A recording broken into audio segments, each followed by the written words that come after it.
It's time for another Mock Draft Monday, baby, and it's Senior Bowl week. A couple of New York Jets coaches are down there in Mobile, so we need to get all the juicy deets on the top Senior Bowl prospects to watch and some Jets targets. Let's roll, baby.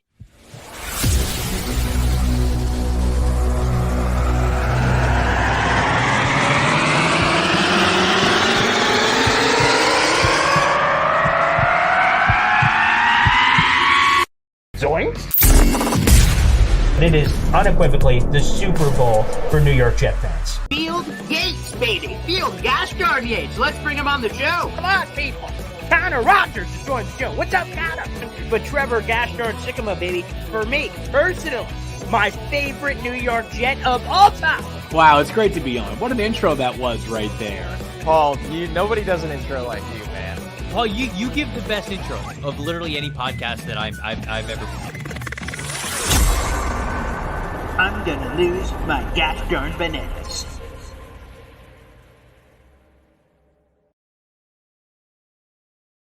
Good morning, everybody. Paul Esden Jr., a.k.a. Boy Green. I'm the New York Jets digital reporter for Heavy.com. Welcome to Boy Green Daily, a daily New York Jets video show, also available wherever you find your podcast as well. Just simply search for Boy Green Daily. It's time to bring on a very special guest. His name is Russell Brown. He's an NFL draft analyst for Fantasy Pros and Betting Pros, and a good buddy of mine. Time to reconnect the dots. It's been too long. Let's bring him here on the program. That is Russell Brown, baby. What's up, Russ?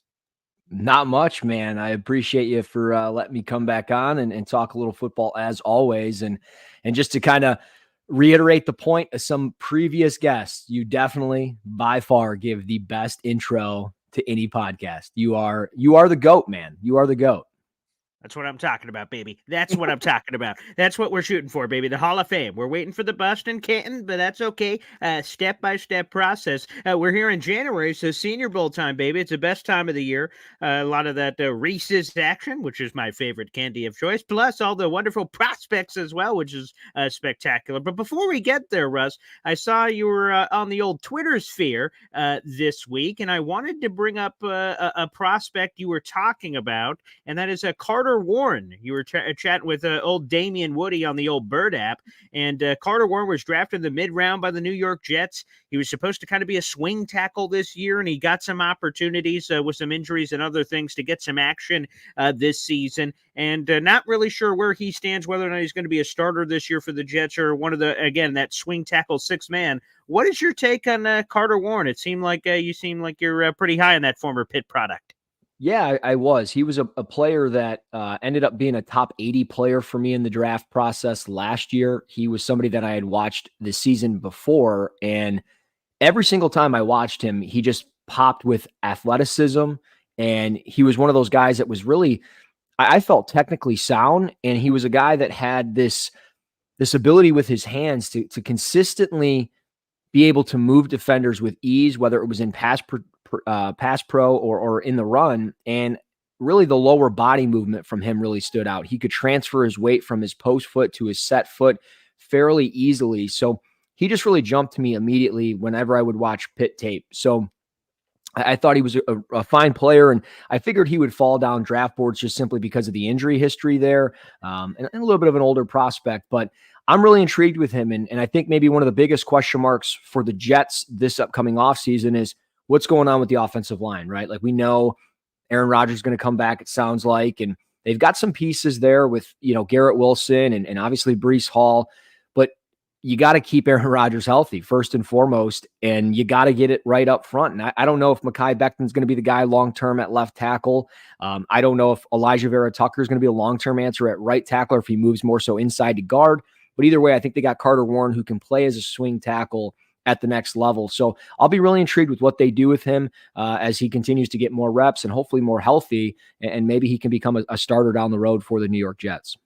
Yeah, that's what we can hope for. So he's been an intriguing player. And like I said, showed a few pops when called upon at the end of the season. So intriguing, certainly, to say the least. You mentioned the offensive line, which is, mission numero uno for Joe Douglas when he was first introduced back in 2019 as a former offensive lineman himself. There were the Richmond Spiders and Todd McShay and company back in those days. He said that the offensive line is absolutely a priority. And even still, 5+ plus years later, they're still trying to find and crack that code.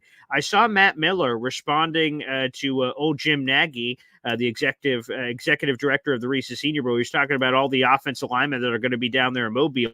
Matt Miller, who's an ESPN NFL draft analyst, said he believes we could see, quote unquote, 7 tackles drafted in the first round. Do you mirror that same optimism with this class? And really, how deep is the pool? Because Jet fans are interested.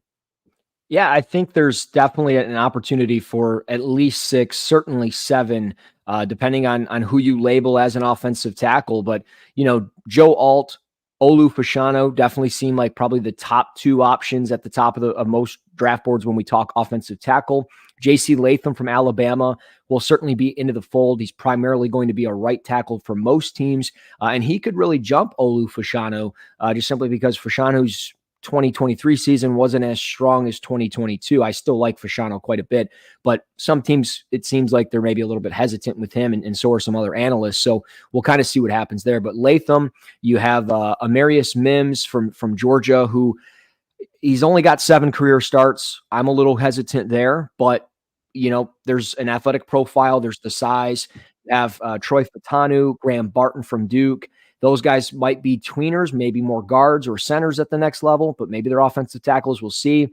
You've got Talise Fuaga from Oregon State, and then Jordan Morgan from Arizona, and Tyler Guyton from Oklahoma.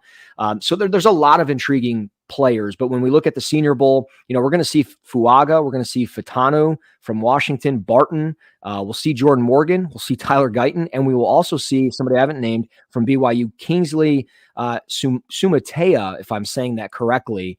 And there's a lot. I've heard from a couple of people that we will definitely see 5 for sure. So I take it for what it's worth. If the Jets want to pass on an offensive tackle, you could probably see the top 7 offensive tackles on the board be gone by the time they pick again in the 3rd round, unless they make a move and they move up and get back into the 2nd round, or maybe in the back end of the 1st round. But yeah, no, I think I'm in agreement with Matt and Jim. There's a lot of talent going to Mobile, and there's a lot of talent at the offensive tackle class. And I don't want to say it's the best in the draft, but I would say it's probably one of the strongest positions in this year's draft. Wow, there you go. Russell Brown here joining us here on Boy Green Daily, talking all things Senior Bowl, NFL draft, and the like. Speaking of those offensive linemen, I'll go to another guy I love in this business. That's Daniel Jeremiah. He tweeted somewhere in the last month talking about this offensive tackle class that everyone's going to have kind of a different take on it, that there is the top 6 or 7, everyone's going to have in all kinds of different orders. Is there a consensus number 1 guy? Is Joe Alt that guy? Is it Fashanu? Is it someone else for you? How do you evaluate the class in terms of stacking it? For me at offensive tackle, it's very close to the top with Joe Alt and Olu Fashanu. I have the preference of just Fashanu because when we talk about anchor and length and overall athletic ability, he really possesses all of that. And his arm length to lock out defenders and the ability to anchor and sit in pass pro is really impressive. And I think there's a lot of power behind him. I think he's athletic enough to get out in space and reach block and down block. So that's all important. And just every time you watched him, he was, I thought, was very efficient. And you put on Joe Alt, he's really consistent. I think when you think back to last year, Peter Skoronski of Northwestern, kind of a similar type of deal, right? Very steady Eddie. But Joe Alt could very well be a top 5, top 6 pick, just depending on the preference of the teams on their boards, right? So it all depends on that. But it's very close between those two. And then the further you get down, I really like J.C. Latham. I also really like Graham Barton out of Duke. I think Barton is probably one of the players that might be one of the most underrated players in the draft personally. Just when you look at him, because everybody instantly plugs him in as a center because that's what he's going to play at the Senior Bowl. And you look at him, he's 6'5", 315 pounds. Arm length might knock him inside to guard, but he's a very aggressive player. He's physical. He's consistently looking to finish, and he's versatile. I think versatility is huge with offensive linemen, and I think that's why we saw Elijah Vera Tucker go so early for the Jets and just in the 1st round, because teams wanted that versatility. You might have a guy that you could play at left tackle, maybe right tackle, and worst comes to worst, maybe you move him inside to guard. There's always little fine tunings that they have to do when they move positions, specifically inside. But I think he's a fun one. Graham Barton is a very fun player to watch, former lacrosse player. So I like him, and I'm excited to talk with him up front this week at the Senior Bowl. And I would say he's probably near the top of one of my favorites in this class. Oh, wow. Okay. High praise for Russell there. Let me ask you this. It's not as deep. The entire Jets coaching staff isn't taking over in Mobile as they did a handful of years ago. But Jeff Ulbrich will be the head coach of the national team. Plus, as we'll dive into a little bit deeper, there is a positional coach for the Jets, that coach up program where they get to be in more prominent roles than they currently host. Obviously, Ulbrich, who's the Jets defense coordinator, serving as head coach. And also we'll have Nathaniel Willingham.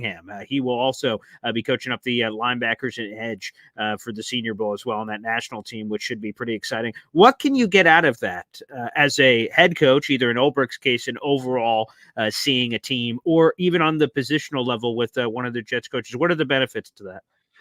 I think the perk is we're talking about different position coaches, different types of coordinators. They all have different roles, whether they're an offensive analyst, a defensive analyst, a special teams coach. The list goes on. It's not necessarily the head coach, where the head coach, yeah, they coach, no doubt about it. They coach their tails off. We know that. But they also, there's a lot going on for a head coach. So they don't always get that one-on-one time with those players consistently through practice where those position coaches do. So if these guys are potentially coaching a player in the position that they're going to coach in the NFL for the Jets or whatever organization, they get that one-on-one time with that player and get to really see how they tick and see how they think and how they take coaching. Because there are guys out there that just dog it. They walk, they act like they've already got it made. And, you know, some guys, they're like, oh, yeah, I'm going to the first round. I can go home after one day. And then all of a sudden they go in the third or fourth round of the draft. And they get kind of false information from a scout or from their agent. And it leads into this kind of whole ordeal where if they're there and they're competing all week, the coaches are going to see that and they're going to give praise in the meeting room when they talk as an organization about who we value, who we like, who really stood out, who we didn't like. And I think there's so much that you can take from it. And also, again, you're meeting with these kids one-on-one. You get to talk with them and just see how they operate, how they take coaching, how they take the questions that you're asking them. Are you asking them too personal questions? Are you just, being their buddy? What the list goes on. So I think there's a lot of plus sides to the coaches getting to go down there and really interact with these guys, where it might be limited throughout portions of the year, like at the combine and things like that. You get that practice time. It's really key. And I think that thing you just said is very interesting because, when I was in the dating world, thankfully out of that, I've been engaged for quite some time.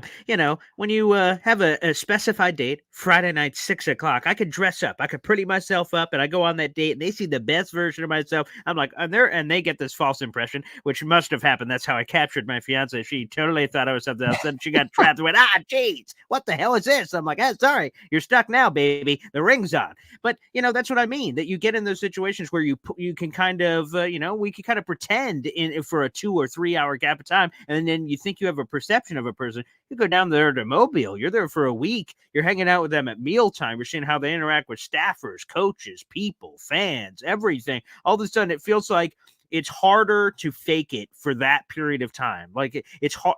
That's what it seems like to me, at least from the outside looking in. That's the true will rise to the surface, and thus maybe you get that analysis to your point that maybe you don't get in those spots like the combine. Like you see him for a 15-minute dating session. You're like, okay, I think we kind of got a scope. It seems like the Senior Bowl provides that unique perspective to get a proper scope over a certain period of time. Yeah, no, it really does. It's a great. It's just a great whole, great process. You get this one-on-one time, and sometimes it's only 4 or 5 minutes with the player. Sometimes you could set something up a little bit longer. It just really depends on the player, the agent, and really what's going on for the day with the practices or, film time or whatever. And I think that's the other important thing is especially for the teams, they get one-on-one film time with these guys, and they get to put them in a room and review practice tape and review game tape, and they get to coach them up. And it's just it's a great experience for guys like us. It's a great experience for the teams and the players. And it's just such a fun process to be a part of and to just really see how it all kind of operates. See the way people react when they see a certain play, a certain player.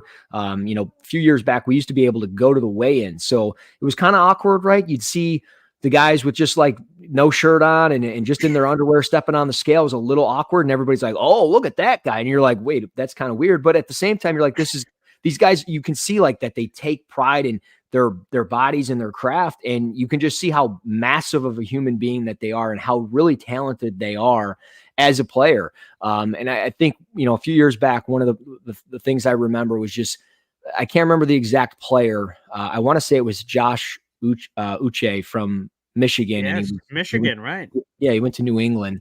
But I just remember, I think he was weighing in. He was absolutely yoked. And I just like the reaction from the scouts around us, like listening to them whisper and seeing their reaction and how they were writing things down. It was like, okay, like, so they do exactly what we do as fans, and we're all just guys being dudes or chicks being chicks and being dudes or whatever. We're all just doing our thing, loving football, and it's awesome. And it's such a fun process to be a part of. Russ, what Senior Bowl number is this for you coming up this week? I want to say it's my 7th. The COVID year is kind of messing with me. Yeah, right. It's like the red shirt rule right now. We have so many guys in this year's draft, like Braden Fiske, for example, or Braden Fisk, however you say his last name, from Florida State. He's been playing football since 2018. Like it sounds crazy to me. Like that seems so long ago when you really add it up, because 2020 and then you got it's 2024. Like it just seems so long ago, and it's not. But some guys have been doing this for 6-7 years in college. So yeah, it's been about that long. I think 2018 was my first year.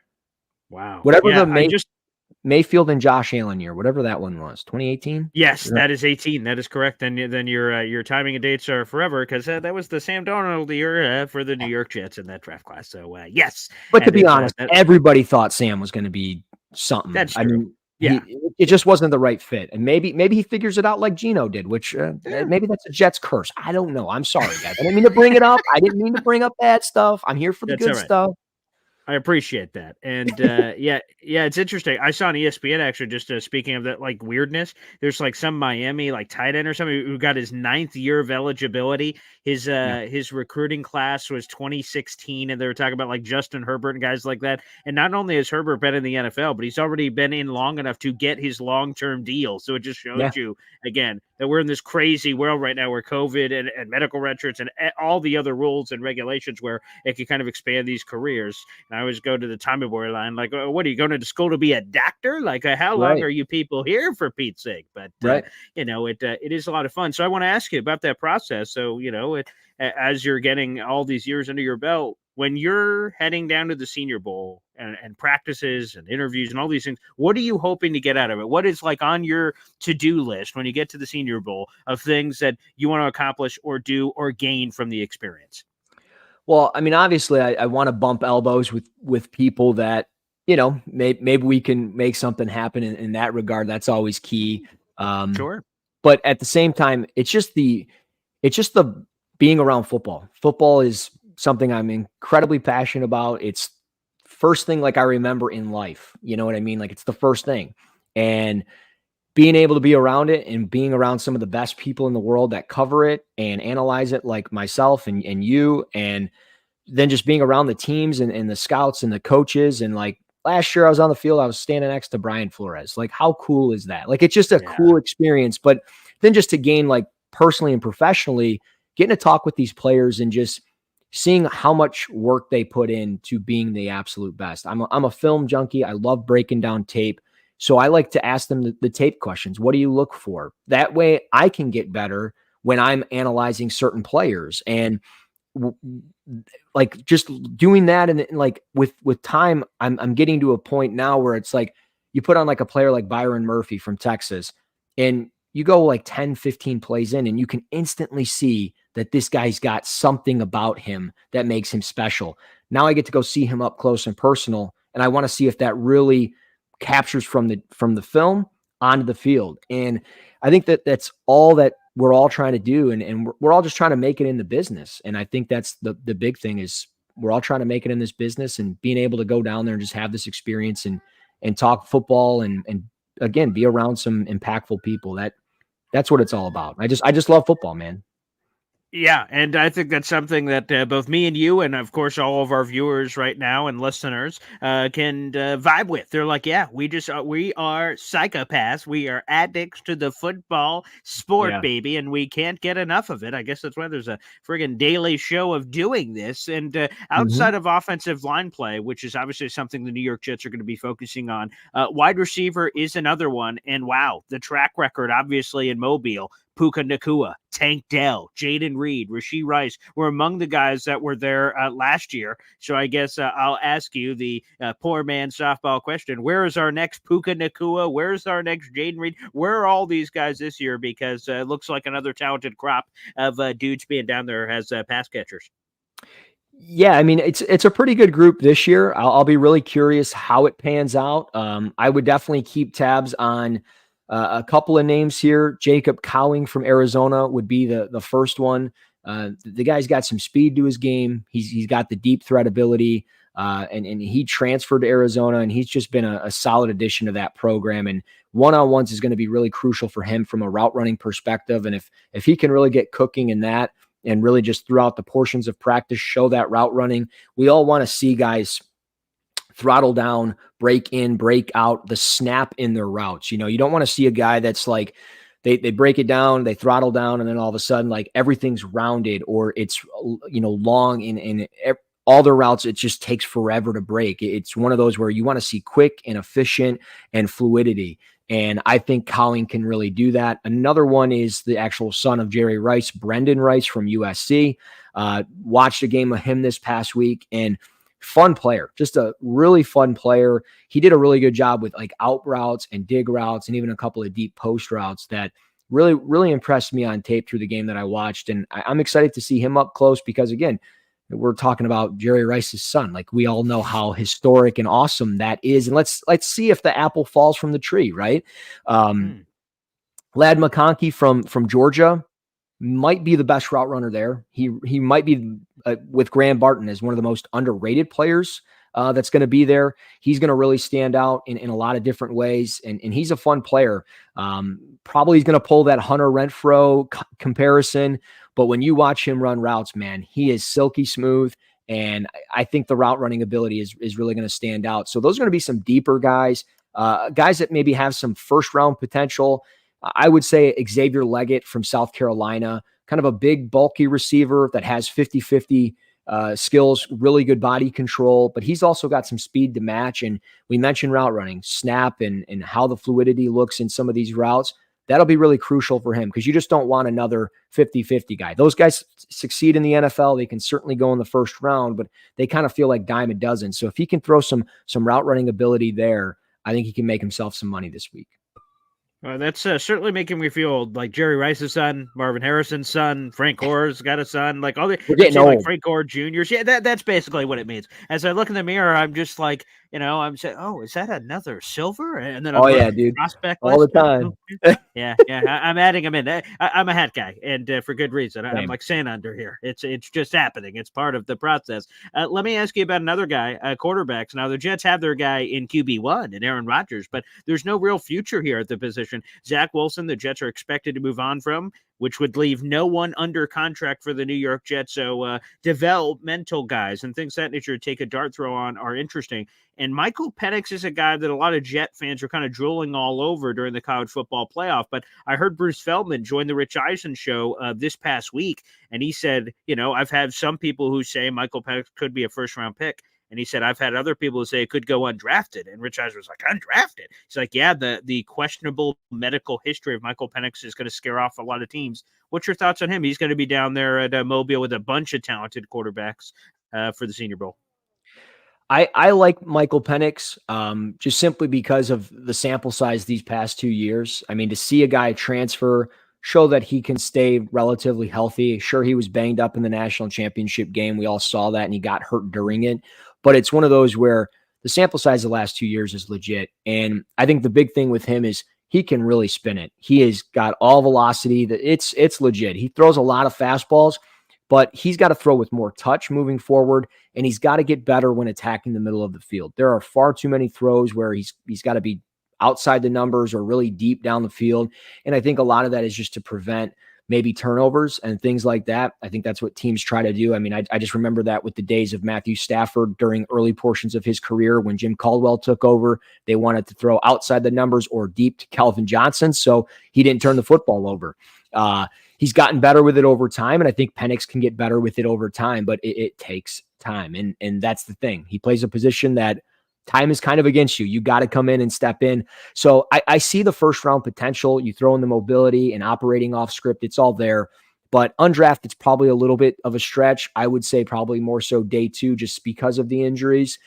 He'll go somewhere. It's just where. And if there is the run on the quarterbacks, like at 1, 2, and 3, we see Drake May, Jaden Daniels, and Caleb Williams, there's going to be a team somewhere in the teens that pull the trigger at quarterback.